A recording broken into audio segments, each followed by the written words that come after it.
touch the light, the heat I see in your eyes. In your eyes. In your eyes. In your eyes. Okay, let's start again. Okay. Hi, Hello, everybody. You go first. Well, no, I wanted to do that together. And we did it together. Yeah, welcome back. It's episode 12 of Getting Back to Me. Right. Both sides of the story.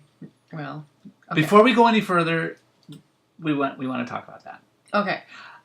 Yeah, so what we've been doing each time is taking a chunk from one of the chapters of Scottie's book, which we will do in a sec. And Scottie has often introduced, now we're going to hear Marcy's side. And I don't like that word side for some reason. So I want all of you to erase that from your mind. The title's going to stay that way because we spend a lot of time on graphics. Well, both sides of the story. At least it's both. But Yeah. but it's both of us talking. And so I just wanted to remove the pressure of trying to say my side. It's just the word. Anyway, quickly before we get started, stay on our website. Please sign up on the website with your email address so we can keep you informed. Things in Seattle for Pride Fest are coming together beautifully for June. And we'll tell you more about the cool things that are going to be happening up there then. And yeah, we just want you to stay in touch. Email us. I also want to take a moment to thank those of you who have donated via GoFundMe or our website page where you can donate.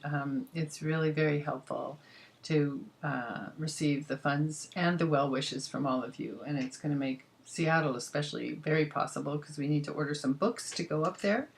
Among other things. So what we're finding is that, I don't know if we necessarily knew when I wrote the book that we were stepping out on the advocacy path. No, not at all. But what we're getting is great feedback that it's helping, that the book is helping people who had no idea about what girls like me are, and boys. The book and appearances. It's helping people understand that when we appear together, people see that, oh my God, they're okay. Well, we got some great feedback from San Diego City College just yesterday. So amazing. And how the students reacted. So we want to share all that with you guys, but we also want you to know that that's what we're doing, and by supporting us, we're able to expand more and more our work and really get the message out there. And as you know, it's a timely topic, but it ain't done. It ain't over. It's not so last year. It's so in our face. No, it's just starting. So, thank you. Thank you. And do you want to get into the chapter? Yeah, let's get into the chapter. Okay.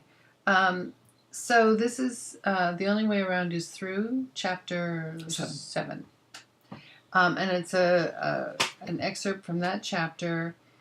We chose it because it's very pertinent to many of the questions people ask Scottie and ask transgender people. And I will say that Scottie will be answering from her point of view because there are as many points of view as there are transgender people.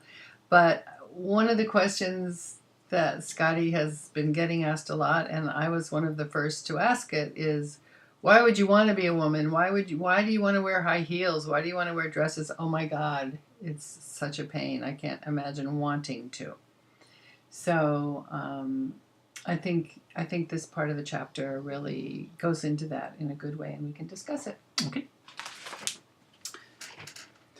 Here's the thing that anyone who hasn't gone through this might have a problem understanding. It's not about the clothes, and it is about the clothes. A disclaimer here. I'm going to use the binary gender structure, only male and female, to describe my situation only. Gender, as we've talked about many times, is not binary, but rather a spectrum. But for me, it's the way that I relate to it, or at least related to it getting here. Gender roles and how they're expressed, or presented to be academic, are the basis for my inner turmoil. This is how we define what we are and how we want to be, and want to be treated. I was brought up with the binary mirror. staring out from a woman's view at the reflection of a man. Admittedly, there are countless variations in between and on both sides. I'll grant to those who identify, but it is not how I view myself. At the core of fashion, for anyone, is the appeal of wearing it and the desire of being seen in it. For girls like me, the focus is on the latter, because we seek validation that what you see on the outside matches the way we feel and think on the inside. Yes, we know that others cannot define us, but others try all the time. Others try to make laws against us, discriminate against us, and just plain judge us. And we would all rather avoid that. Thank you very much. Your judgment won't make my feelings go away, but they will make my life harder and sometimes dangerous. So yes, we seek validation. Call it reassurance. Better? Okay, good. Now, as I was saying, if you've never questioned who you are, you can't imagine the havoc that that question wreaks.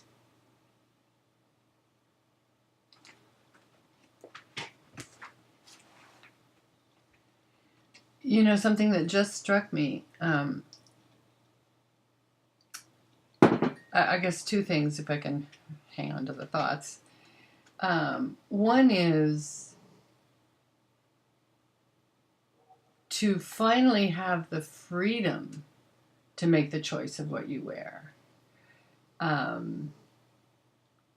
think is a big part of it.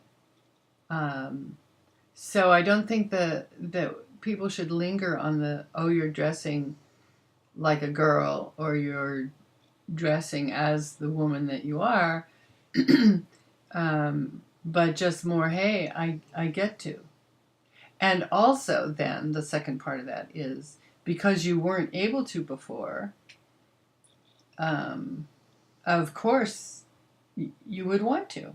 Those were things you had, any of the feelings or desires you had to do that, you had to stifle. And it's like, when you first get your driver's license, you want to drive all the time. It's, you finally made it to a goal in life that you want to express. You get your degree or, we celebrate that in life. So I can understand more that. Yeah, I mean, if you've never questioned your gender, then you just get up in the morning and you put on clothes and everybody goes, oh, hi, Marcy, how you doing?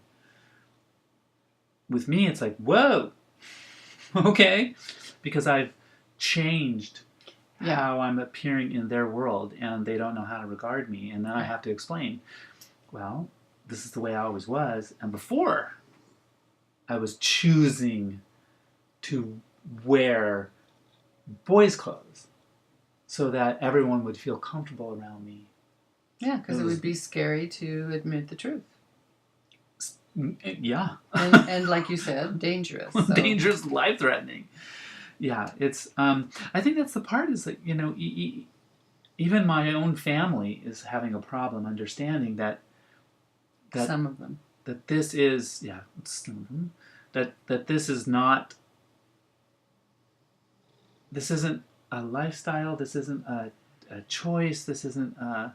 Now, I've been a little bit feisty, I think, on Facebook, and I hope you guys can have handled it, but I'm kind of over the whole thing that comes down to the laws and the bathroom laws and everything, because apologies to those of you who believe in it, but that's ignorance.